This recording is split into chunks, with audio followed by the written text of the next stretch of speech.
Greetings, YouTube. The other day I was watching a video where people were discussing domestic violence in America.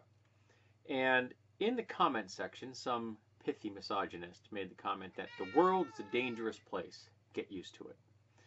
And his twisted quip was referring to the fact that the world is, in fact, a dangerous place.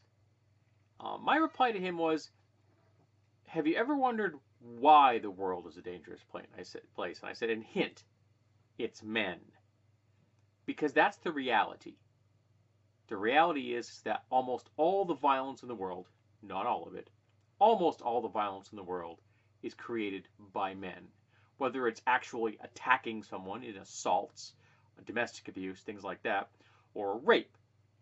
And every time I bring up the subject of rape, someone will comment about the fact that, well, more men get raped than women. Well, yes, if you look at the isolated instances of men in prison, yes, because it's all male on male. But if you look out in the real world, more women get raped than men. But in both instances, in the prisons and out here in the real world, it's men doing the raping. Number of women committing rape is a rounding error when it comes to the number of overall rapes. So, why is this? Why is it that men are so violent? And I think the heart of it, besides social conservatism, but the tool being used to create this generational problem, is emotional granularity. And what do I mean by emotional granularity? I mean the finer you have of options, the more options you have, the better off you are. Imagine for a moment you encounter someone that only speaks 100 words of English. Okay? You're not having deep philosophical conversations with that person because they only have 100 words of English. They've got 20,000 words of English. Well, there you go, folks. You can now have actual deep philosophical conversations with that person. Cool. But when it comes to the emotional development of boys, we don't even give them 100 words.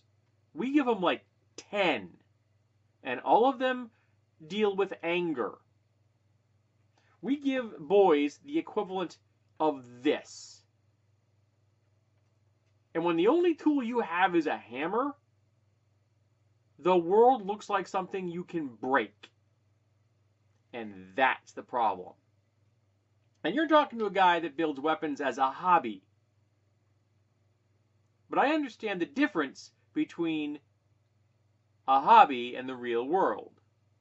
But apparently, the quipping misogynist didn't understand the difference between a hobby and the real world. Doesn't understand that his flippant statement that the world is a dangerous place is at the heart of the reason the world is a dangerous place.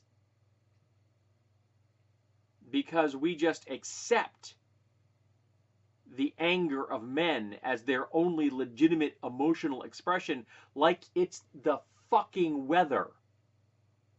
Like it's, well, you can't do anything about the wind, so, why try?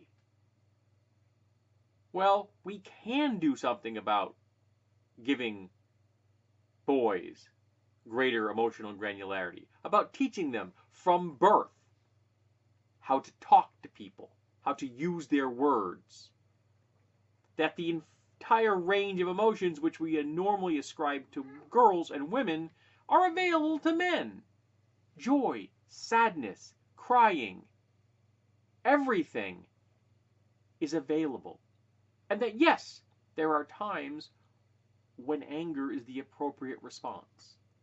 But it is not the only tool in the toolbox. And if you think it's the only tool in the toolbox, you are part of the problem.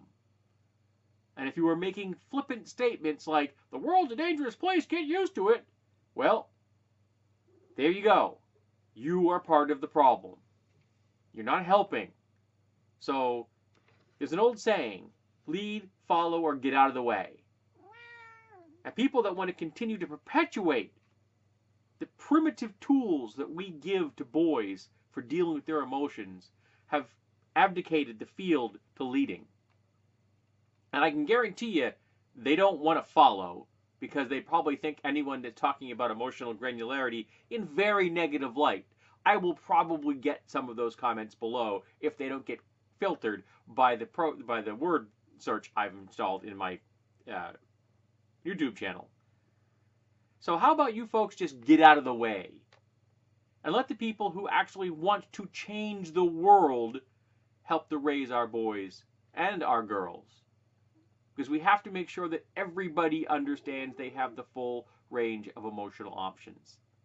And until that becomes ubiquitous, until it is universal, we are going to continue this endless generational cycle of violence and this apathetic response like it's just the weather, what can you do? Well, that's bullshit, and we need to do something about it. And we need to call the people who've acting like it's something that can't change, because it can.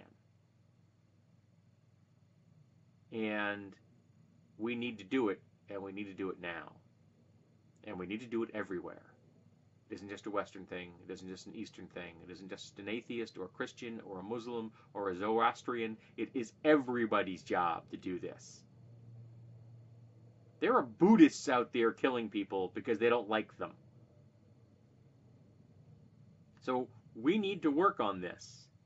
This isn't something that we can just ignore.